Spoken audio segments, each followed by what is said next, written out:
السلام علیکم ورحمۃ اللہ وبرکاتہ، خوش آمدید ہو میرے بھائی اور بہنوں کو اس پانچویں دن کی برکت اور رحمت کے لیے جو رمضان کا پانچواں دن ہے۔ اور اب سے اس سے پہلے ہم نے بہت ساری چیزیں جو ہیں 4 دنوں میں سیکھ لی ہوں گی، چھوٹی چھوٹی باتیں تھیں لیکن سیکھنے اور سمجھنے کے لیے، غور و فکر کرنے کے لیے بہت بڑی تھی۔ آج میں آپ کو بتاتا ہوں کہ روزہ ہے کیا، کیا ہے یہ ہمارے لیے۔ اللہ اکبر۔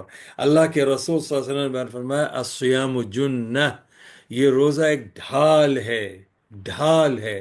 شیطان کے سامنے جو ہے یہ ڈھال بن جاتا ہے، اور نہ روزہ رکھنے والے کو روزے سے نہیں روکتا۔ تو جو لوگ روزہ نہیں رکھتے ہیں وہ شیطان کے شکنجے میں پھنس جاتے ہیں۔ تو یہ صحیح مسلم کی روایت ہے کہ نبی صلی اللہ علیہ وسلم نے کہا یہ جو ہے روزہ ڈھال ہے۔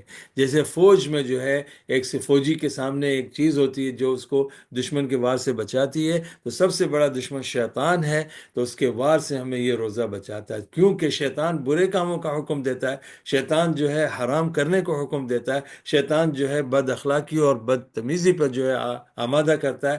تو یہ روزہ جو ہے وہ ڈھال بن کر آتا ہے، ہمیں برے کاموں سے، حرام کاموں سے اور بدتمیزی اور بد اخلاقی سے بچاتا ہے۔